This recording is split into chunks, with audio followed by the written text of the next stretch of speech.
قل هذه سبيلي أدعو إلى الله على بصيرة أنا ومن اتبعني وسبحان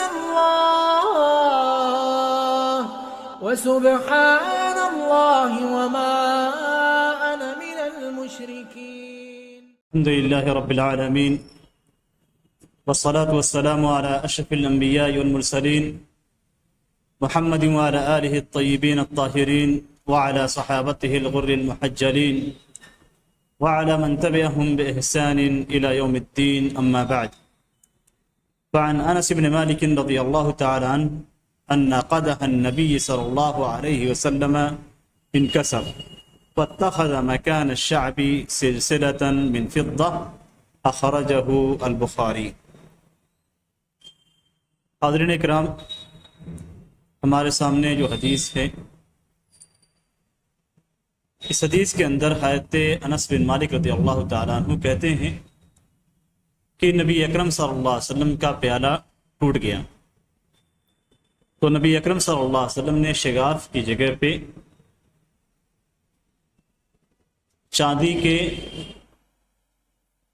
چاندی کا استعمال کیا اور شگاف کو نبی اکرم صلی اللہ علیہ وسلم نے پر کر دیا. اس حدیث کو امام بخاری رحمہ اللہ نے ذکر کیا ہے، اور اس حدیث کے بعد الفاظ کے اندر ہیں. اس حدیث کے راوی حضرت عاصم الاحول کہتے ہیں رأیت القدح وشربت فیہ، میں نے اس پیالے کو دیکھا اور میں نے اس پیالے میں پانی پیا. اور حضرت عاصم کا انتقال 142 یا 143 میں ہوا. تو یہاں راوی نے نبی اکرم صلی اللہ علیہ وسلم کے پیالے کو ذکر کیا کہ نبی اکرم صلی اللہ علیہ وسلم کا پیالہ جب ٹوٹ گیا تو نبی اکرم صلی اللہ علیہ وسلم نے اس پیالے کو کے شگاف کو چاندی سے پر کیا. حدیث کے اندر پہلی جو بات ذکر کی گئی ہے وہ یہ کہ نبی اکرم صلی اللہ علیہ وسلم نے کا جب پیالہ ٹوٹ گیا تو آپ صلی اللہ علیہ وسلم نے شگاف کی جگہ کو چاندی سے پر کیا. یہاں پہ عام طور سے جب کسی چیز کا استعمال کیا جاتا ہے تو کبھی اس چیز کو کرنے والا وہ شخص خود ہوتا ہے یا کسی اور شخص کے ذریعے سے وہ کام کرایا جاتا ہے، اور اس کے باوجود کام نہ کرنے والے بلکہ کام کروانے والے کی جانب منسوب ہوتا ہے. جیسے مثال کے طور پہ آپ گھر تعمیر کراتے ہیں تو آپ کہتے ہیں کہ میں نے گھر تعمیر کیا، میں نے گھر بنایا، جبکہ حقیقت میں بنانے والے آپ نہیں ہوتے ہیں بلکہ مزدور ہوتے ہیں جو اس گھر کی تعمیر کرتے ہیں، اسے بناتے ہیں. تو یہاں پہ بھی کہا گیا کہ نبی اکرم صلی اللہ علیہ وسلم نے شگاف کو پر کیا، تو کیا نبی اکرم صلی اللہ علیہ وسلم نے بذات خود اس شگاف کو پر کیا یا پھر نبی اکرم صلی اللہ علیہ وسلم نے کسی شخص کو دیا اور اس نے اس ٹوٹے ہوئے پیالے کی اصلاح کی اور اس میں چاندی کا شگاف کی جگہ پہ چاندی لگا دی؟ ظاہر یہ ہوتا ہے کہ نبی اکرم صلی اللہ علیہ وسلم نے خود اپنے ہاتھوں سے اس پیالے کے شگاف کو درست کیا تھا اور وہاں پہ آپ صلی اللہ علیہ وسلم نے چاندی کا استعمال کیا تھا. اس بات کی تائید حضرت محمد بن سیرین رحمہ اللہ کے قول سے ہوتی ہے کہ اس پیالے کے اندر لوہے کا ایک حلقہ تھا، ایک رنگ تھی لوہے کی. تو حضرت انس رضی اللہ تعالیٰ عنہ یہ لوہے کی تھی، تو حضرت انس رضی اللہ تعالیٰ عنہ نے سوچا کہ اس لوہے کی رنگ کو، اس لوہے کے حلقے کو سونے یا چاندی کے حلقے سے تبدیل کر دیا جائے. تو حضرت ابو طلحہ نے کہا کہ نبی اکرم صلی اللہ علیہ وسلم نے جس کام کو انجام دیا، جسے نبی اکرم صلی اللہ علیہ وسلم نے خود بنایا ہے، اس میں سے کوئی تبدیلی نہ کی جائے. تو اس سے یہ ظاہر ہوتا ہے کہ اس حلقے کو نبی اکرم صلی اللہ علیہ وسلم نے خود بنایا تھا، اور یہاں بھی نبی اکرم صلی اللہ علیہ وسلم نے اس پیالے کی اصلاح خود کی تھی. تو دونوں کے اندر ایک ربط ہے، اور وہ یہ کہ نبی اکرم صلی اللہ علیہ وسلم خود اپنے گھر کے کاموں کو انجام دیا کرتے تھے، اور پیالے اور اس طرح کے دوسری چیزیں جو ٹوٹ جایا کرتی تھی یا جن چیزوں کی ضرورت ہوتی تھی نبی اکرم صلی اللہ علیہ وسلم خود بناتے تھے. اس حدیث کے اندر دوسری جو بات ہمیں معلوم ہوتی ہے وہ یہ کہ پیالہ یا اسی طریقے سے کوئی دوسری چیز اگر ٹوٹ جاتی ہے تو بوقت ضرورت اس میں چاندی کا استعمال کر سکتے ہیں. اس لیے کہ نبی اکرم صلی اللہ علیہ وسلم نے ٹوٹی ہوئی جگہ کی جب اصلاح کی تو آپ صلی اللہ علیہ وسلم نے چاندی کے ذریعے سے اس کی اصلاح کی۔ تو اس سے ہمیں یہ معلوم ہوتا ہے کہ اگر کوئی چیز ٹوٹ جاتی ہے، پیالہ یا برتن وغیرہ ٹوٹ جاتا ہے، تو اس کی اصلاح کے لیے چاندی استعمال کر سکتے ہیں۔ جبکہ پیچھے آپ نے سنا تھا کہ نبی اکرم صلی اللہ علیہ وسلم کا فرمان تھا کہ جو شخص چاندی کے برتن میں پیتا ہے یا سونے کے برتن میں پیتا یا کھاتا ہے تو ایسے شخص کے لیے سخت وعید ہے، گویا اپنے پیٹ میں جہنم کی آگ اڈیل رہا ہے۔ تو وہاں پہ منع کیا گیا تھا، یہاں نبی اکرم صلی اللہ علیہ وسلم نے خود استعمال کیا۔ اس سے ہمیں جو بات معلوم ہوتی ہے وہ یہ کہ چاندی کا یا سونے کا پیالہ یا برتن استعمال کرنا حرام ہے، لیکن اگر کسی چیز کی اصلاح چاندی کے ذریعے سے کی جاتی ہے تو ایسی صورت میں اس کی اصلاح کرنا درست ہے، جیسا کہ اس حدیث کے اندر موجود ہے۔ اور اس حدیث کے اندر جو چاندی استعمال کی گئی تھی، ظاہر سی بات ہے پیالہ کافی چھوٹا تھا، جو نبی اکرم صلی اللہ علیہ وسلم کا پیالہ تھا وہ بڑا نہیں تھا بلکہ چھوٹا تھا، اور جب ٹوٹا تو ایسی صورت میں اس میں جو چاندی استعمال کی گئی وہ چاندی بہت تھوڑی تھی، معمولی مقدار میں تھی۔ تو اس طریقے سے معمولی مقدار میں چاندی کا استعمال کسی چیز کی اصلاح کے لیے کرنا جس کی حرمت ثابت ہو جائز ہے۔ تیسری جو بات ہمیں اس سے معلوم ہوتی ہے وہ یہ کہ حدیث کے اندر نبی اکرم صلی اللہ علیہ وسلم نے اس شگاف کو چاندی سے پر کیا تھا۔ اس سے جو ہمیں معلوم ہوتا ہے وہ یہ کہ ہم شگاف کو پر کرنے کے لیے، کسی ٹوٹی ہوئی چیز کی اصلاح کرنے کے لیے ہم سونے کا استعمال نہیں کر سکتے ہیں، چاندی کا استعمال کریں گے، سونے کا استعمال نہیں کریں گے، اس لیے کہ نبی اکرم صلی اللہ علیہ وسلم نے صرف چاندی کا استعمال کیا، جبکہ آپ صلی اللہ علیہ وسلم اس جگہ پہ سونے کا استعمال کر سکتے تھے، بلکہ سونے کا استعمال زیادہ بہتر ہوتا، اس لیے کہ چاندی میں بسا اوقات زنگ لگ جاتا ہے لیکن سونے کے اندر زنگ نہیں لگتا۔ تو یہ دونوں کے اندر فرق ہے، چاندی میں زنگ آ جاتا ہے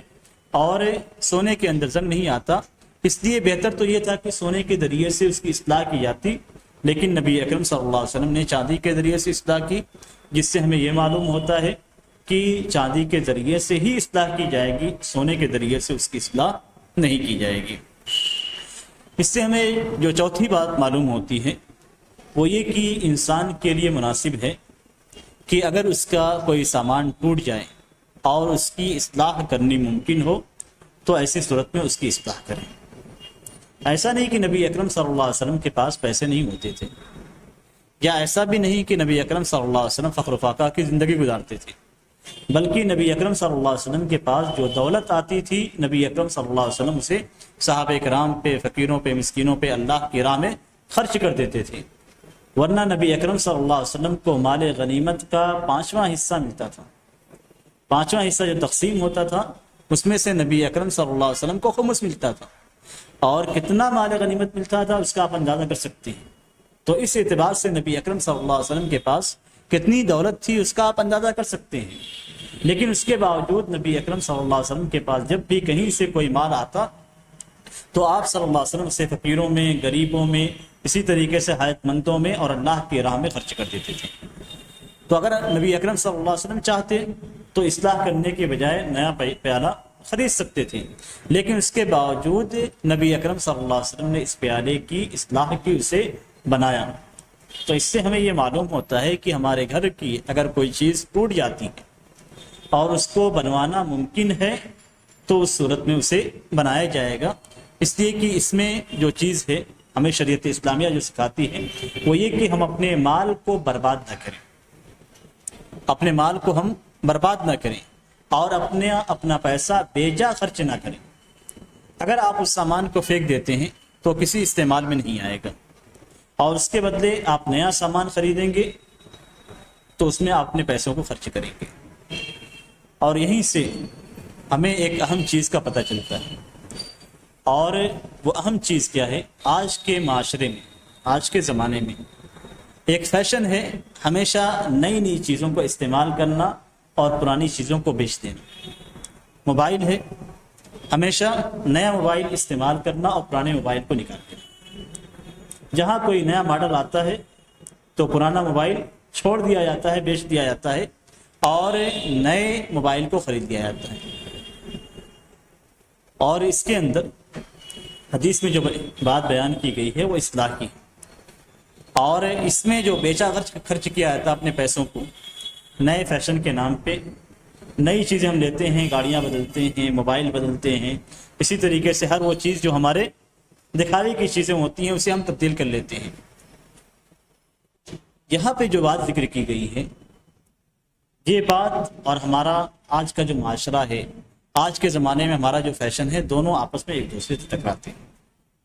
اس لیے کہ نبی اکرم صلی اللہ علیہ وسلم نے اس چیز کی اصلاح کی ہے، اسے پھینکنے سے منع کیا ہے، اور وسعت ہونے کے باوجود، طاقت ہونے کے باوجود، پیسے ہونے کے باوجود نبی اکرم صلی اللہ علیہ وسلم نے کوئی دوسرا پیالہ نہیں خریدا۔ تو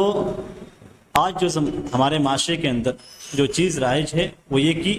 پرانے موبائل کو بیچ دینا اور نئے موبائل کو خرید لینا، اور پرانا موبائل جو بیچا جاتا ہے انتہائی کم قیمت میں بیچا جاتا ہے، پرانی جو گاڑیاں بیچی جاتی ہیں وہ انتہائی کم قیمت میں بیچی جاتی ہیں، جبکہ ہمیں ضرورت نہیں ہوتی ہے نئے موبائل کی، وہ موبائل ہمارے لیے صحیح ہے، چل رہا ہے، کام دے رہا ہے اور اچھا اور خوبصورت بھی ہے، لیکن اس کے باوجود اس سے کہیں زیادہ خوبصورت کے حصول کے لیے ہم اسے بیچ دیتے ہیں۔ تو یہ اس حدیث کے خلاف ہے، اور شریعت اسلامیہ میں جو بیجا خرچ کرنے سے منع کیا گیا ہے، تبذیر سے منع کیا گیا ہے، اس کے بالکل مطابق ہے جو ہم کرتے ہیں۔ اللہ تبارک و تعالیٰ نے فرمایا کہ ان المبذرین کانوا اخوان الشیاطین، کہ بیجا خرچ کرنے والے، اسراف کرنے والے یہ شیطانوں کے بھائی ہیں۔ تو اب ہمیں دیکھنا چاہیے کہ ہم اپنے موبائل کا استعمال کس طریقے سے کرتے ہیں اور اسے کتنا خریدتے اور بیچتے ہیں۔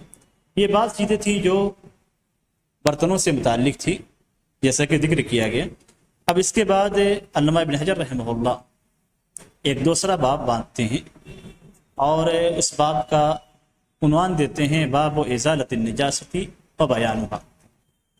نجاست کے زائل کرنے کا اور نجاست کا بیان۔ اس باب کے اندر علامہ ابن حجر رحمہ اللہ دو طرح کے مسائل کو ذکر کرتے ہیں۔ پہلا مسئلہ، نجاست کو زائل کرنا واجب ہے، اور کس طریقے سے اس کو زائل کیا جائے گا، کس طریقے سے پاکی حاصل کی جائے گی، اور وہ چیزیں جن کو معاف کر دیا گیا ہے، یعنی وہ نجاستیں جن کی مقدار کو یا جن کو معاف کیا گیا ہے، ان ساری چیزوں کو اس باب کے تحت ذکر کریں گے۔ دوسرا جو مسئلہ ذکر کریں گے وہ نجاست کی جنس کو جس کا زائل کرنا واجب ہے۔ تو یہاں پہ دو چیزیں ذکر کریں گے، نجاست کی جنس کو کون سے اجناس ہیں جن کا زائل کرنا واجب ہے، اور دوسرے کی کس طریقے سے زائل کیا جائے گا اور کس طریقے سے اس سے پاکی حاصل کیا جائے گا، اور کون سی چیزیں نجاست میں سے معاف ہیں، ان ساری چیزوں کا تذکرہ اس باب کے تحت کریں گے۔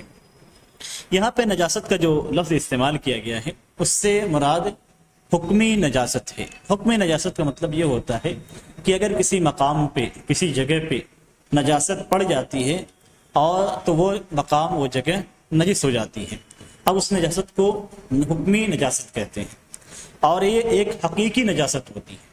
جیسے پیشاب ہے، یہ حقیقی نجاست ہے، اور جس جگہ پہ پیشاب پڑ جاتی ہے وہ جگہ ناپاک ہو جاتی ہے، وہ حکمی نجاست ہے۔ تو اس اعتبار سے آپ فرق کر سکتے ہیں حکمی نجاست اور حقیقی نجاست کے تعلق سے۔ تو اس باب کے اندر جو علامہ ابن حجر رحمہ اللہ ذکر کریں گے وہ حکمی نجاست ہے، یعنی کسی جگہ پہ اگر پیشاب یا پاخانہ یا اس طریقے سے دوسری نجاستیں پڑ جاتی ہیں تو اسے کس طریقے سے زائل کیا جائے گا، اور اس کی پاکی کس طریقے سے ہوگی، اور کتنی مقدار اس کی معاف ہے، یا اس میں سے کچھ مقدار معاف ہے یا معاف نہیں ہے، ان تمام چیزوں کو اس کے اندر ذکر کریں گے۔ یہاں پہ ایک قاعدہ بیان کرتے ہیں کہ تمام چیزوں میں اصل یہ ہے کہ وہ پاک ہے، یعنی جتنی بھی چیزیں ہمارے سامنے پیش آتی ہیں ان تمام چیزوں پہ ہم یہ حکم لگائیں گے کہ وہ پاک ہے، الا یہ کہ شریعت نے اس کے نجس ہونے کا بیان بتلایا، یعنی شریعت اسلامیہ کے اندر یہ بات بتلائی گئی ہو کہ یہ چیز نجس ہے تو وہ نجس ہے، جس چیز کے تعلق سے کہا گیا ہے کہ یہ ناپاک ہے تو ناپاک ہے، اور جن چیزوں کے تعلق سے بیان نہیں کیا گیا کہ وہ ناپاک ہے یا پاک ہے تو وہ پاک ہے۔ جن چیزوں تو ہمارے سامنے تین چیزیں آ جاتی ہیں، ایک شریعت اسلامیہ بیان کرتی ہے کہ یہ چیز پاک ہے تو وہ پاک ہے، دوسری شریعت اسلامیہ بیان کرتی ہے کہ یہ چیز ناپاک ہے تو ناپاک ہے، تیسری شریعت اسلامیہ اس چیز سے خاموش ہے، شریعت کے اندر اس کا کوئی حکم وارد نہیں ہے۔ اب ایسی صورت میں ہم اسے پاک سمجھیں گے یا ناپاک سمجھیں گے؟ تو اصل یہ ہے، قاعدہ یہ ہے کہ وہ چیز پاک ہوگی۔ بہت ساری چیزیں، بہت سارے کیمیکل اس زمانے میں پائے جاتے ہیں، شریعت اسلامیہ میں اس کا کوئی حکم ذکر نہیں کیا گیا۔ اب وہ پاک ہے یا ناپاک ہے؟ تو اصل یہ ہے کہ وہ پاک ہے، جب تک کہ نجاست کا کوئی ثبوت نہیں مل جاتا اس وقت تک وہ چیزیں پاک قرار دی جائیں گی۔ اس لیے کسی بھی چیز کو ناپاک قرار دینا گویا آپ اپنے عقیدے کے اندر، اپنے ذہن کے اندر یہ بات رکھتے ہیں کہ اللہ تبارک و تعالیٰ نے اس چیز کو ناپاک قرار دیا ہے۔ تو کسی بھی چیز کو ناپاک قرار دینا یہ شرعی حکم ہے، اور شرعی حکم بغیر دلیل کے آپ ثابت نہیں کر سکتے۔ پہلی چیز جو علامہ ابن حجر رحمہ اللہ نے ذکر کی ہے، یا پہلی حدیث اس باب کے تحت، عن انس بن مالک رضی اللہ تعالی عنہ قال سئل رسول اللہ صلی اللہ علیہ وسلم عن الخمر تتخذ خلا قال لا، اخرجہ مسلم۔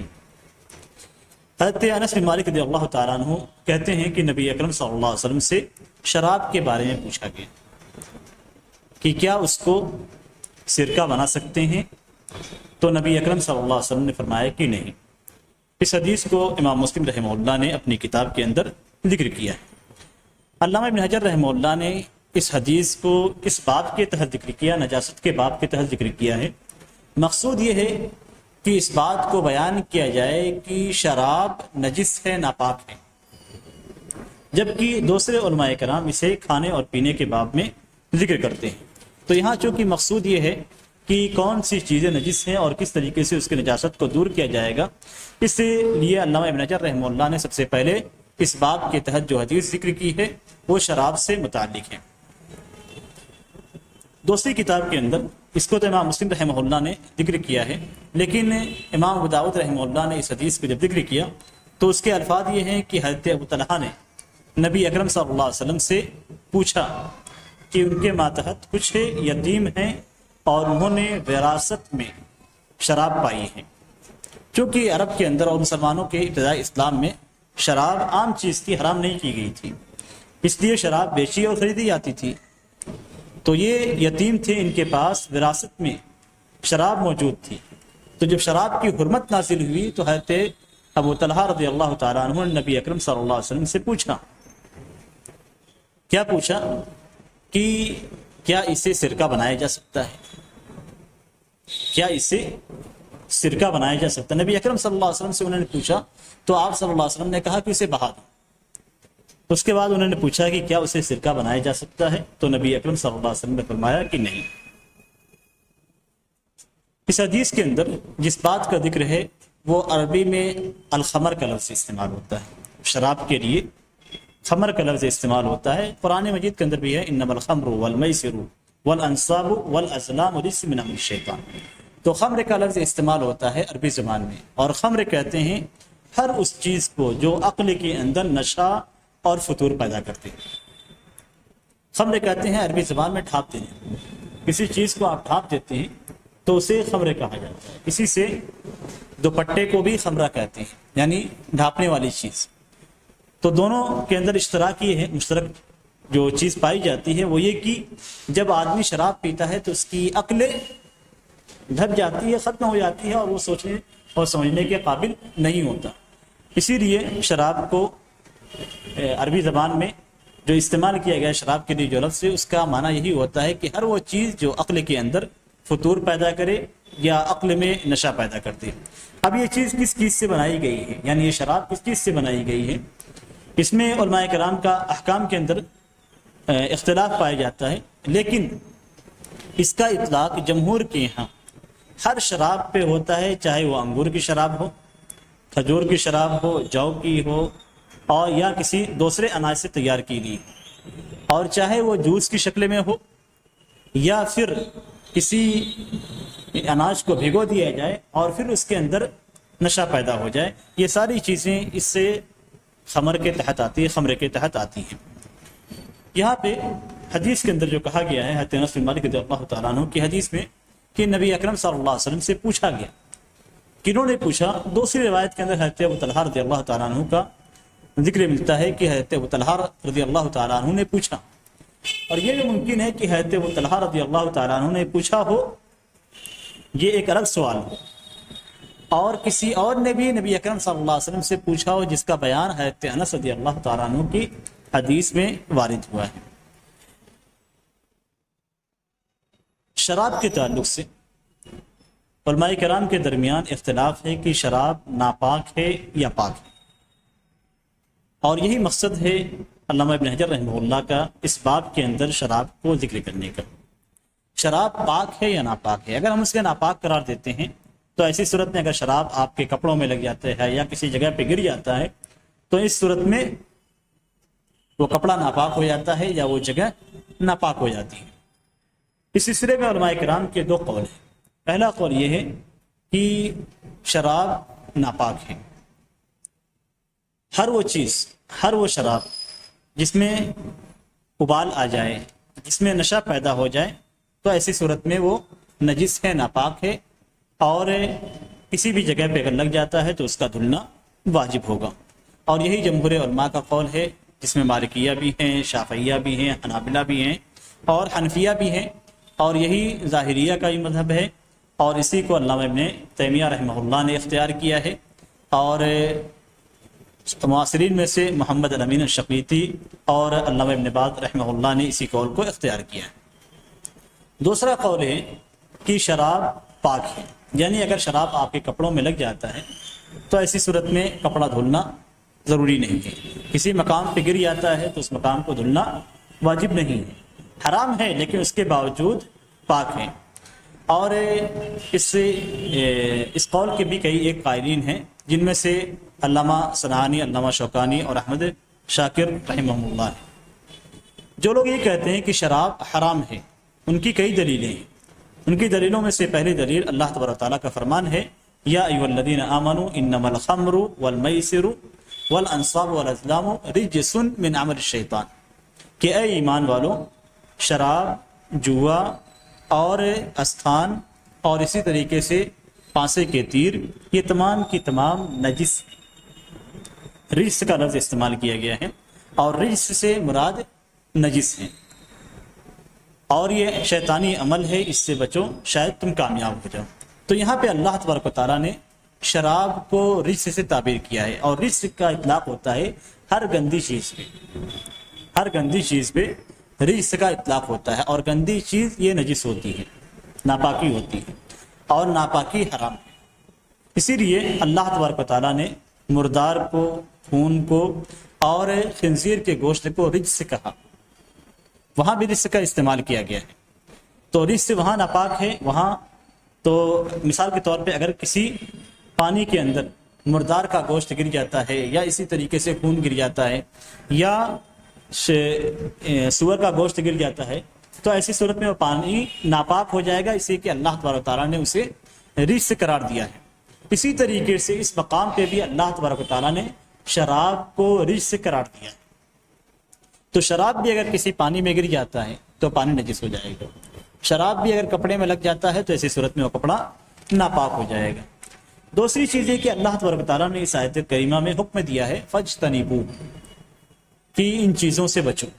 جن میں شراب بھی شامل ہے۔ اور بچنے کا مطلب یہ ہوتا ہے کہ شراب سے ہر طریقے سے بچو، شراب کی جتنی بھی شکلیں ہیں ان تمام شکلوں سے بچو، اس کے پینے سے بچو، اس کے بیچنے سے بچو، اس کو سرکہ بنانے سے بچو، اس کو دوا میں شامل کرنے سے بچو، اور اسی طریقے سے اس کے کپڑے میں لگنے سے بچو۔ تو یہ ساری صورتیں اس کے تحت داخل ہو جاتی ہیں۔ اس سے مکمل طور سے بچنا ہے، بیچنے سے بھی، دوا میں استعمال کرنے سے بھی، اور پینے اور اسی طریقے سے اس کو سرکہ بنانے سے بھی، اور کپڑے میں لگنے سے بھی۔ تو ہر طریقے سے ہمیں اس سے دور رہنا ہے۔ یہ پہلی دلیل ہے جو لوگ کہتے ہیں کہ شراب نجس ہے، ناپاک ہے۔ دوسری دلیل، جیسا کہ حضرت ابو ثعلبہ الخشنی رضی اللہ تعالیٰ عنہ کی حدیث کے اندر گزرا کہ انہوں نے نبی اکرم صلی اللہ علیہ وسلم سے سوال کیا کہ کیا ہم اہل کتاب کے برتنوں میں پا سکتے ہیں یا پی سکتے ہیں؟ تو نبی اکرم صلی اللہ علیہ وسلم نے فرمایا کہ نہیں، اللہ یہ کہ تمہیں اس کے علاوہ کوئی دوسرا برتن نہ ملے تو ایسی صورت میں ان برتنوں کو دھلو اور دھلنے کے بعد پھر انہیں استعمال کرو۔ دوسری روایت کے اندر ذکر ہے کہ وہ اپنے برتنوں میں خنزیر کا گوشت پکاتے ہیں اور اپنے برتنوں میں شراب پیتے ہیں۔ تو شراب پینے کی وجہ سے نبی اکرم صلی اللہ علیہ وسلم نے دھلنے کا حکم دیا۔ تو اگر شراب ناپاک نہ ہوتی تو برتن ناپاک نہ ہوتا، اور برتن ناپاک نہ ہوتا تو نبی اکرم صلی اللہ علیہ وسلم دھلنے کا حکم نہیں دیتے۔ تو اس اعتبار سے اگر آپ دیکھتے ہیں تو شراب ناپاک ہے، اسی لیے نبی اکرم صلی اللہ علیہ وسلم نے ان برتنوں کو دھلنے کا حکم دیا جن میں شراب پی جاتی ہے۔ یہ دو دلیلیں تھیں اور یہ بالکل واضح دلیل ہے۔ اب جو لوگ کہتے ہیں کہ شراب پاک ہے، وہ کہتے ہیں کہ جس وقت شراب کو حرام قرار دیا گیا تھا اس وقت لوگ شراب کو لے کر نکلے اور گلیوں میں اور راستوں میں انہوں نے شراب کو بہا دیا، اور بہا دیا تو اسی صورت میں ظاہر سی بات ہے وہ پاک ہے، اسی لیے بہایا گیا ہے، اس لیے کہ کسی بھی نجس چیز کو راستے میں بہانا جائز نہیں۔ نبی اکرم صلی اللہ علیہ وسلم نے حدیث کے اندر منع فرمایا ہے کہ کوئی شخص لوگوں کے راستے میں پیشاب پیخانہ نہ کرے، اور اس چیز کا بھی دھیان رکھنا چاہیے ہمیں کہ ہم کسی کے راستے میں کوئی نجاست نہ ڈالیں۔ نبی اکرم صلی اللہ علیہ وسلم نے ایسے لوگوں پہ لعنت بھیجی ہے، ایسے لوگوں پہ لعنت ہے جو لوگوں کے راستوں میں پیشاب پیخانہ کرتا ہے یا ان کے بیٹھنے کی جگہ پہ پیشاب و پیخانہ کرتا ہے۔ اور یہ صرف پیشاب پیخانہ کرنے کی حد تک نہیں ہے، اگر آپ کسی ایسے مقام پر بچوں کے ڈائپر پھینکتے ہیں جہاں پہ لوگ بیٹھتے ہیں یا جس کے قریب لوگ بیٹھتے ہیں تو ایسی صورت میں آپ اسی لعنت میں شامل ہیں۔ تو اس بات کا دھیان رکھنا چاہیے۔ ہمارے راستوں میں عام طور سے ہم دیکھتے ہیں، راستوں میں خاص کر مسلم گلیوں کے اندر یہ چیز بہت زیادہ پائی جاتی ہے کہ راستوں میں کہیں پہ بھی کچرا پھینک دیتے ہیں، کہیں پہ بھی گندگی پھینک دیتے ہیں جس میں ڈائپر اور دوسری چیزیں بھی شامل ہوتی ہیں۔ تو یہ انتہائی لعنت والی حرکت ہے اور اس حرکت سے بچنی چاہیے، ہمیں بچنا چاہیے۔ یہاں شراب کے تعلق سے اسی بات کو ذکر کیا گیا کہ اگر یہ چیز یعنی شراب ناپاک ہوتا تو پھر ایسی صورت میں اسے گلیوں میں بہایا نہیں جاتا، اس لیے کہ گلیوں میں بہانے کی وجہ سے گلیاں نجس ہو جاتی، اور جب آپ وہاں سے گزرتے تو نجاست آپ کے کپڑوں میں لگ جاتی یا آپ کے پیروں میں لگ جاتی۔ دوسری جو دلیل ہے وہ یہ کہ تمام چیزوں میں جیسا کہ بتلایا گیا تھا قاعدہ عامہ یہ ہے کہ ہر چیز پاک ہے جب تک اس کے نجاست کی کوئی دلیل ہمیں نہیں ملتی۔ یہ لوگ کہتے ہیں کہ نجاست کی، شراب کے نجاست کی کوئی صریح دلیل موجود نہیں ہے، اور جو دلیل آپ لوگوں نے ذکر کی ہے وہ دلیل صریح نہیں۔ اب اگر گہرائی سے دیکھتے ہیں، یہ مسائل ہوتے ہیں جس میں دو طرح کے اقوال پائے جاتے ہیں، اور عام طور سے سننے والا حیران ہو جاتا ہے کہ کس قول کو راجح قرار دے یا کس قول پہ عمل کرے۔ تو یہاں پہ اگر آپ غور کریں تو پہلی جو دلیلیں ہیں وہ بالکل واضح ہیں، یعنی اس کے اندر یہ کہا گیا ہے کہ ناپاک ہے، اس کے اندر یہ کہا گیا ہے کہ اس سے بچنا ہے۔ دوسری جو حدیث ہے اس کے اندر بھی یہ ہے کہ اسے دھلنا ہے۔ تو یہ تمام چیزیں ناپاکی کی جانب واضح طور پہ اشارہ کرتی ہیں۔ البتہ اگر آپ دوسرے افراد کی دلیلوں کو دیکھتے ہیں جو کہتے ہیں کہ شراب ناپاک نہیں ہے،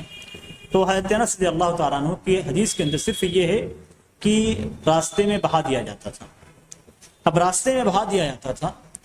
تو اس کا جواب یہ ہے کہ شراب اتنی زیادہ نہیں ہوتی تھی کہ پورے راستے کو شامل ہو جاتی تھی،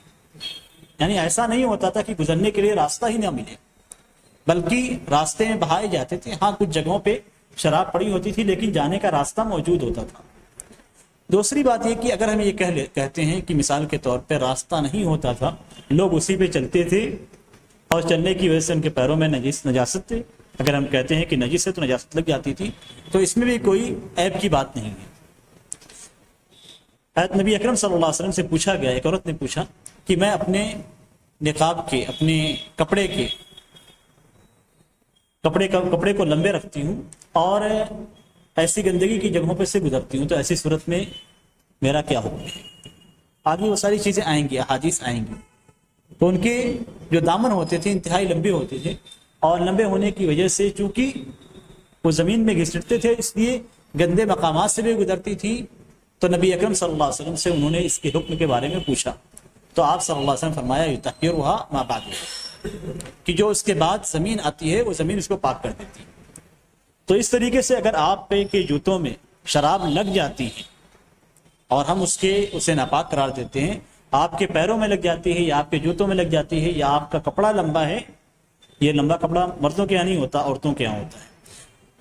اس میں مردوں کے یہاں لمبے کپڑے نہیں ہوتے، یہ عورتوں کے لیے ہے صرف۔ تو اگر لمبا کپڑا ہے اور لمبا دامن ہے، دامن اس میں لگ جاتا ہے، تو ایسی صورت میں اس کے بعد جو زمین آئے گی اسے پاک کر دے گی، تو اس کی پاکی ہو جائے گی۔ یعنی آپ کے جوتوں میں لگی ہے تب بھی پاکی ہو جائے گی، آپ کے پیروں میں اگر لگی ہے، آپ نے جوتے نہیں پہنے، بغیر جوتے کے آپ چل رہے ہیں، تو ایسی صورت میں اگر آپ کے پیروں میں لگتی ہے تو اس کے بعد کی زمین اسے پاک کر دے گی۔ اگر عورت ہے اور اس کا دامن لمبا ہے، اس کے کپڑے لمبے ہیں، تو ایسی صورت میں اس کے بعد جو زمین آتی ہے وہ زمین اسے پاک کر دے گی، تو اس صورت میں پاکی حاصل ہو جاتی تھی۔ اور کوئی ایسی دلیل واضح نہیں ہے کہ وہ پاک ہے، بلکہ دلیلیں اس بات کی طرف اشارہ کرتی ہیں کہ شراب حقیقت میں ناپاک ہے۔ اس کے اندر، اس حدیث کے اندر ایک اور بات ذکر کی گئی ہے، اور وہ یہ کہ شراب کو سرکہ بنانا جائز نہیں ہے، اور اگر شراب کسی وجہ سے،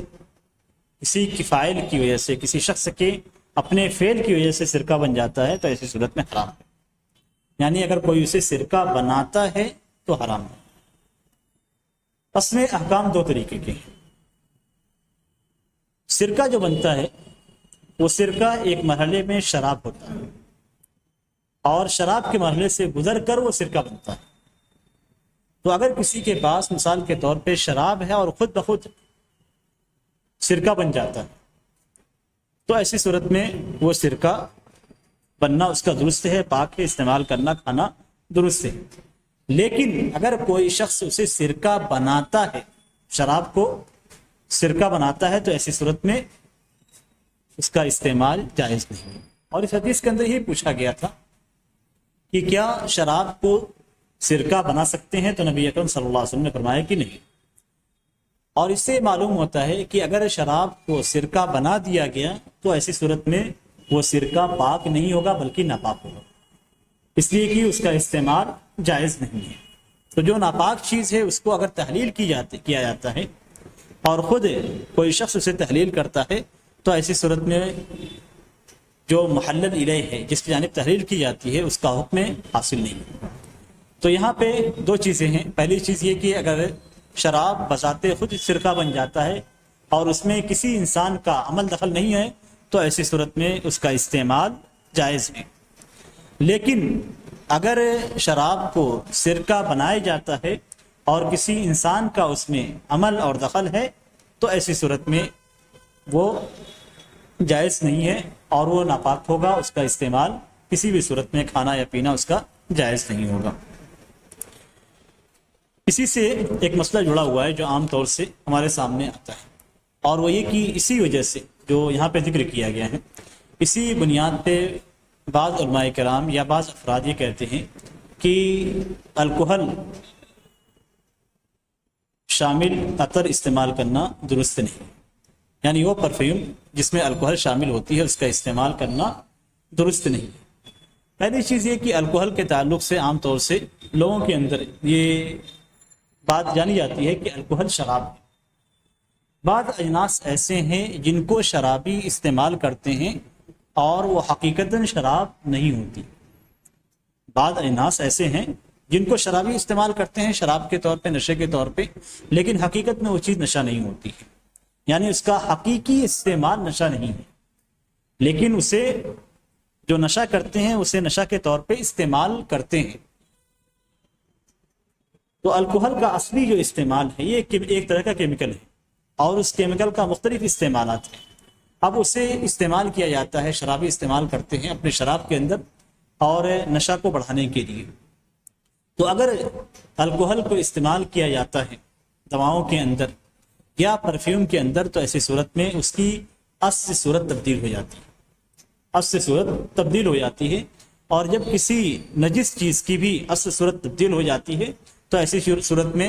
جو بعد میں حالت بنتی ہے اس حالت کا حکم، جیسے مثال کے طور پہ جب آپ پرفیوم میں الکوہل ڈالتے ہیں یا الکوہل اور پرفیوم استعمال کی جاتی ہے ساتھ میں، تو ایسی صورت میں اسے پرفیوم کہا جاتا ہے، اور وہ پرفیوم ہوتی ہے، الکوہل نہیں ہوتی، یعنی گویا الکوہل تبدیل ہو کر پرفیوم بن چکی ہے۔ اسی طریقے سے جب آپ دواؤں میں ڈالتے ہیں تو ایسی صورت میں وہ تبدیل ہو کر دوا بن جاتی ہے۔ تو کوئی بھی چیز اپنی اصلی حیت سے تبدیل ہو کر دوسری حیت اختیار کر لیتی ہے تو ایسی صورت میں جو حیت اختیار کرتی ہے اس کا حکم لیا جائے گا۔ اس کی واضح مثال میں آپ کو بتلاتا ہوں۔ مثال کے طور پہ کوئی شخص سے اپنے قضاء حاجت کے لیے کسی ویران جگہ پہ جاتا ہے اور وہاں پہ اپنی حاجت پوری کر لیتا ہے۔ اب وہ ایک مدت کے بعد اس کی جو حاجت ہے وہ مٹی میں تبدیل ہو جاتی ہے، مٹی میں تبدیل ہو جاتی ہے، تو کیا اس صورت میں ناپاکی کا حکم دیں گے یا پھر مٹی پاک ہے اس کا حکم ہوگا؟ یعنی اصل کا اعتبار کریں گے کہ اصل میں چونکہ وہ گندگی تھی اس لیے ناپاک ہے، یا پھر جس طرف تحلیل ہو چکی ہے اس کا حکم ہوگا؟ جو تحلیل ہو چکی ہے اس کا حکم دیا جائے گا، اصل کا اعتبار نہیں کیا جائے۔ کوئی بھی چیز اگر اصل میں کوئی دوسرا حکم رکھتی ہے اور پھر بعد میں وہ چیز تبدیل ہو کر دوسری حیت یا صورت اختیار کر لیتی ہے تو جو صورت یا جو حیت اختیار کرتی ہے اس کا حکم دیا جائے گا۔ تو یہاں بھی الکوہل اگر تبدیل ہو کر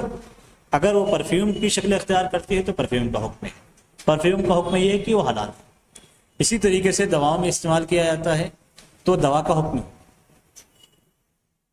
دوسرے شراب کا حکم الگ ہے، جو شراب پہ بنائی جاتی ہے، شراب پی جاتی ہے، اس کا حکم الگ ہے۔ یہاں بھی حدیث کے اندر جو ذکر کیا گیا وہ یہ کہ شراب اگر تبدیل ہو کر سرکہ بن جاتا ہے تو ایسی صورت میں اس کا استعمال درست ہے اور پاک ہے، لیکن اگر اسے خود بنایا جاتا ہے تو نبی اکرم صلی اللہ علیہ وسلم نے منع فرمایا ہے، اس لیے بنانے کے باوجود وہ سرکہ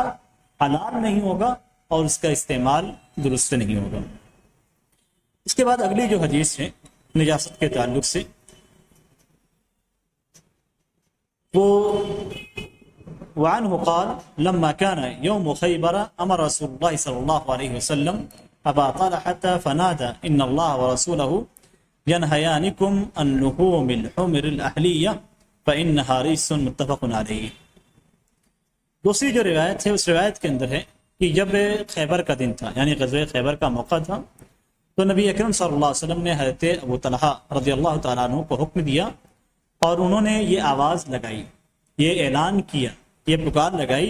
کہ اللہ اور اس کے رسول تمہیں منع کرتے ہیں گھریلو پالتو گدھوں کے گوشت سے، پالتو گدھوں کے گوشت سے اللہ اور اس کے رسول تمہیں منع کرتے ہیں، فإنها رجس، اس لیے کہ وہ ناپاک ہے، اس لیے کہ وہ ناپاک ہے۔ یہ حدیث کے اندر ذکر کیا گیا ہے، اور بعض روایات کے اندر اضافہ ہے کہ من عمل الشیطان، کہ یہ شیطانی عمل میں سے ہے۔ غزوہ خیبر سن 7 ہجری میں ہوئی اور نبی اکرم صلی اللہ علیہ وسلم نے اس موقع پہ حضرت علی رضی اللہ تعالیٰ عنہ کے ہاتھ میں جھنڈا دیا اور انہی کے ہاتھ پہ فتح نصیب ہوئی۔ اس کے اندر جس صحابی کا ذکر ہے وہ حضرت ابو طلحہ رضی اللہ تعالیٰ عنہ ہیں، جن کا نام زید بن سہل النجاری الانصاری ہیں، یہ اپنی کنیت سے مشہور ہیں اور یہ فاضل صحابہ کرام میں سے ہیں، اور حضرت انس رضی اللہ تعالیٰ عنہ کی والدہ حضرت ام سلیم کے شوہر تھے۔ ان کے بارے میں نبی اکرم صلی اللہ علیہ وسلم فرماتے ہیں کہ ابو طلحہ کی آواز مشرکین پر ایک لشکر سے زیادہ شدید ہے، یعنی اتنی سخت آواز ہے ان کی اور اتنی بھاری آواز ہے مشرکین کے لیے کہ پورا ایک لشکر کے مقابل میں ان کی آواز بھاری ہے۔ حدیث کے اندر جو کہا گیا ہے وہ یہ کہ پالتو گدھوں کے گوشت سے، یعنی وہ گدھے جو پالتو نہیں ہیں، یعنی وحشی گدھے، یہ اس کے اندر شامل نہیں ہیں۔ اس حدیث کے اندر کہا گیا ہے کہ فإنها رجس، یہ ناپاک ہے۔ یہاں پہ علت بیان کی گئی ہے کہ کیوں منع کیا گیا ہے، اس لیے کہ ناپاک ہے۔ تو یہاں پہ مقصد بیان کیا ہے، شریعت کے اندر بہت ساری چیزوں کے احکامات کو جب بیان کیا جاتا ہے تو ساتھ میں اس کی حکمتیں بھی بیان کی جاتی ہیں، اس کے مقاصد بھی بیان کیے جاتے ہیں، اور اس سے عمل کرنے والے کے اندر قوت پیدا ہوتی ہے۔ جب آپ کو یہ معلوم ہو جائے گا کہ نبی اکرم صلی اللہ علیہ وسلم نے اس لیے منع فرمایا ہے کہ ناپاک ہے، اور ناپاک ہر ناپاک چیز کے اندر کوئی نہ کوئی ضرر کا پہلو پایا جاتا ہے، تو اس اعتبار سے آپ خود اس طرح کے گوشت سے بچیں گے۔ جبکہ اگر صرف منع کر دیا جائے تو ہو سکتا ہے کہ انسان کے اندر وہ قوت نہ پیدا ہو اپنے آپ کو روکنے کی جو حقیقت کے معلوم ہونے پہ ہوتی ہے۔ یہاں پہ حدیث کے اندر جو ذکر کیا گیا ہے وہ یہ کہ فَإِنَّهَا رِجْسٌ، اس لیے کہ وہ ناپاک ہے۔ کیا ناپاک ہے؟ اس میں جو ضمیر استعمال کی گئی ہے ہا کی، اس سے ممکن ہے کہ اس کا مرجع یا اس سے مراد گوشت ہو، جیسا کہ فَإِنَّهَا رِجْسٌ میں اللحوم الحمر الاہلیہ کہا گیا ہے کہ پالتو گدھوں کے گوشت سے۔ نبی اکرم صلی اللہ علیہ وسلم اور اللہ تبارک و تعالیٰ یہ دونوں منع کرتے ہیں پالتو جانور کے گوشت سے۔ تو یہاں پہ ہو سکتا ہے کہ گوشت کی طرف اشارہ ہو، اور ہو سکتا ہے کہ گدھے کی جانب اشارہ ہو۔ اب اس دونوں میں فرق کیا ہے کہ اگر ہم یہ کہتے ہیں کہ گدھے کی جانب اشارہ ہے تو ایسی صورت میں گدھا مکمل طور سے ناپاک قرار پائے گا، یعنی اس کا گوشت، اس کا پسینہ، اس کا لعاب اور اس سے خارج ہونے والی تمام چیزیں ناپاک قرار پائیں گی۔ لیکن اگر ہم کہتے ہیں کہ اس ضمیر کا مرجع گوشت ہے تو ایسی صورت میں باقی چیزوں کے احکام کیا ہوں گے، اس کا حکم کیا ہوگا، اس سلسلے میں علماء کرام کا اختلاف ہے اور انشاءاللہ اس کو بیان کیا جائے گا۔ اس حدیث کے اندر جس بات کا ذکر کیا گیا ہے وہ یہ کہ نبی اکرم صلی اللہ علیہ وسلم نے حضرت ابو طلحہ کو حکم دیا کہ وہ اعلان کریں، اور اس سے ہمیں اس بات کا ثبوت ملتا ہے کہ ضروری احکامات کے بیان کے لیے اعلان کرنا، یا مثال کے طور پہ آپ یہ کہہ لیں کہ دروس اور تقاریر کا اعلان کرنا یہ درست ہے، کہ دروس اور تقاریر کے لیے اعلانات کرنا یا اجتماع کے لیے اعلان کرنا یہ درست ہے، اور اسی حدیث سے ہمیں اس کا ثبوت ملتا ہے۔ اس کے اندر ایک دوسری چیز ہے، اور وہ یہ کہ آپ اپنی کوئی بھی بات کو کسی ذریعے سے دوسرے تک پہنچا سکتے ہیں، یعنی آپ کی کوئی بات ہے، آپ اعلان کے لیے کسی دوسرے شخص کو مقرر کر سکتے ہیں، لیکن شرط یہ ہے کہ وہ شخص سے قابل بھروسہ ہو، قابل اعتماد ہو، معتمد شخص ہو، اور ساتھ ہی ساتھ وہ امین ہو، امانت دار ہو، یعنی جو آپ نے کہا ہے اس کو اسی الفاظ میں بیان کرے یا اس سے ملتے جلتے الفاظ میں بیان کرے۔ ایسا نہیں کہ آپ نے کسی بات کو ذکر کیا اور وہ کسی اور بات کو ذکر کر رہا ہے یا اس کے اندر کسی چیز کا اضافہ کر دیا۔ جیسے مثال کے طور پہ آپ نے اس سے کہا کہ فلاں فلاں مولانا کی تقریر کے لیے آپ اعلان کیجیے، وہ اس میں ایک اور مولانا کا اضافہ کر دیتا ہے، تو ایسی صورت میں وہ امین نہیں ہے۔ امین ہونا چاہیے اور قابل اعتماد ہونا چاہیے۔ اگر وہ قابل اعتماد نہیں ہے تو پھر ایسی صورت میں اسے مقرر کرنا، اس کے ذریعے سے اعلان کروانا یہ درست نہیں ہے۔ اور یہیں سے اس بات کو بھی لیا جائے گا، اور اس بات کا بھی فائدہ ہمیں ملتا ہے، اور یہ بات بھی ہمیں معلوم ہوتی ہے کہ اگر کوئی شخص آپ کی زبان کو نہیں سمجھ رہا ہے تو آپ کسی مترجم کو جو اس زبان کو اس تک پہنچا سکتا ہے اسے آپ بطور مترجم رکھ سکتے ہیں۔ اس کے اندر بھی شرط یہی ہے کہ وہ قابل اعتماد ہو اور امین ہو۔ اس حدیث کے اندر جس بات کا ذکر کیا گیا ہے جو اہم چیز ہے وہ یہ کہ کیا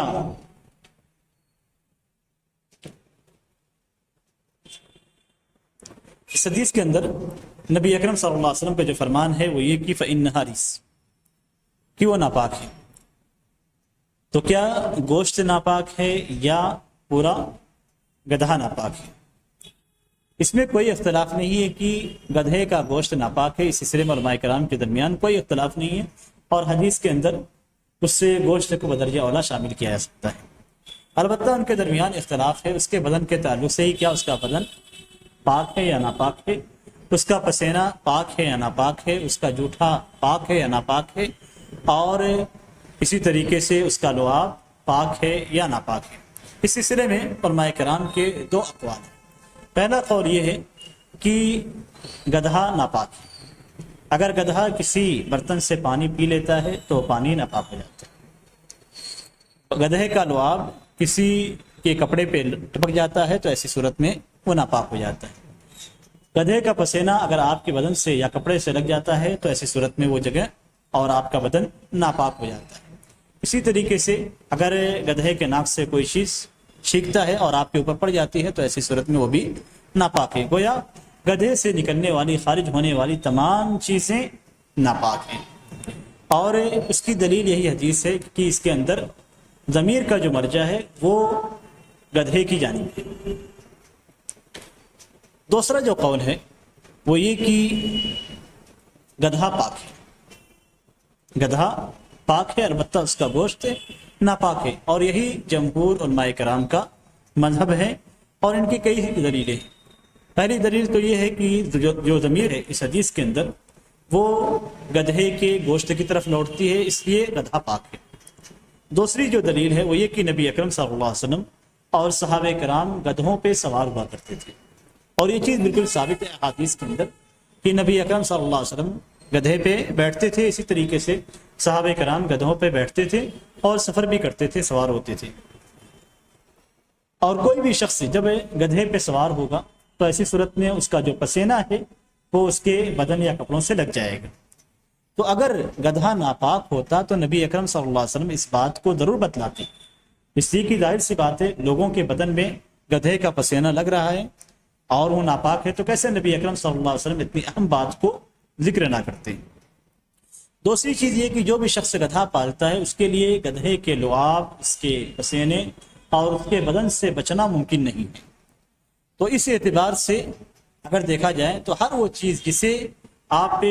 پالتے ہیں، جس کا پالنا جائز ہے، جسے آپ پالتے ہیں اور پالنے کے باوجود اس کے پسینے یا لعاب یا دوسری چیزوں سے بچنا ممکن نہیں ہے، تو بلی کا حکم لے لے گا۔ جیسا کہ بلی کے تعلق سے پیچھے ذکر کیا گیا کہ بلی کے بارے میں نبی اکرم صلی اللہ علیہ وسلم نے فرمایا کہ یہ نجس نہیں ہے، اور حضرت ابو قتادہ رضی اللہ تعالیٰ عنہ نے اس کے لیے پانی کا برتن ٹیڑھا کر دیا تاکہ وہ اس سے پانی پی لے، اور اس نے پانی پیا۔ تو جب دیکھا کہ ان کی بہو دیکھ رہی ہیں، تعجب کر رہی ہیں، تو انہوں نے بیان کیا کہ نبی اکرم صلی اللہ علیہ وسلم نے فرمایا کہ یہ نجس نہیں ہے، یہ تمہارے اوپر طواف کرنے والیوں میں سے ہے۔ یعنی بلی کا آنا جانا گھر میں لگا رہتا ہے اور اس کے جوٹے سے بچنا ممکن نہیں ہے، یا جہاں پہ وہ بیٹھتی ہے ظاہر سی بات ہے کچھ نہ کچھ کپڑے کے اندر یا فرش کے اندر لگ جاتا ہے، تو اس سے بچنا ممکن نہیں ہے۔ اس وجہ سے نبی اکرم صلی اللہ علیہ وسلم نے بلی کے لعاب کو اور اس کے بدن کو پاک قرار دیا، اور یہی علت اس گدھے کے اندر ہی پائی جاتی ہے۔ گدھے کے اندر بھی یہی علت پائی جاتی ہے کہ جو شخص سے گدھے کو پالے گا، اور پالنا حلال ہے، اس میں کوئی شک کی بات نہیں ہے کہ نبی اکرم صلی اللہ علیہ وسلم کے پاس خود گدھا تھا اور صحابہ کرام کے پاس گدھے تھے، اس میں کوئی عیب کی بات نہیں ہے۔ صحابہ کرام اس زمانے میں اسے استعمال کیا کرتے تھے، اور آج بھی بہت ساری جگہوں پہ اس کا استعمال ہے۔ اب جو شخص اسے پالتا ہے ظاہر سی بات ہے وہ کتنی حد تک اس سے بچا رہے گا، ممکن نہیں ہے۔ تو وہ علت جو بلی کے اندر پائی جاتی تھی وہی علت بعین ہی یہاں بھی پائی جاتی ہے، اور وہ یہ کہ ان چیزوں سے بچنا ممکن نہیں ہے۔ اور جب ممکن نہیں ہے تو جیسے بلی کا جوٹھا اور اس کا بدن پاک ہے، اسی طریقے سے گدھے کا جوٹھا اور اس کا بدن، اس کا پسینہ، اس کا لعاب سب کی سب پاک ہو جاتا ہے۔ یہ چند باتیں تھیں جو آج کے درس سے متعلق تھی، اور اگر شریعت اسلامیہ کے اصولوں کو دیکھا جائے تو شریعت کے اندر بہت ساری آسانیاں پیدا کی گئی ہیں۔ تو اگر ہم یہ کہتے ہیں کہ گدھا مثال کے طور پہ ناپاک ہے، تو ایسی صورت میں شریعت ہمیں ایک مشقت والے معاملے میں ڈال دیتی ہے، اور وہ یہ کہ ہم ہر تھوڑی دیر پہ ہم یہ دھیان رکھیں کہ کہیں ایسا تو نہیں کہ ہمارے اوپر گدھے کا لعاب آ گیا یا اسی طریقے سے اس کا پسینہ ہمارے کپڑوں میں لگ گیا، جبکہ شریعت ہمیں ہر کام میں ہمارے لیے آسانی پیدا کرتی ہے۔ تو اس اعتبار سے بھی گدھے کا بدن اور اس کا جوٹھا اور اسی طریقے سے اس کا پسینہ، یہ ساری چیزیں پاک ہو جاتی ہیں۔ اللہ تبارک تعالیٰ سے دعا ہے کہ اللہ تبارک تعالیٰ ہمیں حسن عمل کی توفیق عطا فرمائے اور ہر قسم کی برائیوں سے ہمیں دور رکھے، آمین۔ صلی اللہ علیہ نبی محمد وعلی آلہ وصحبہ وسلم۔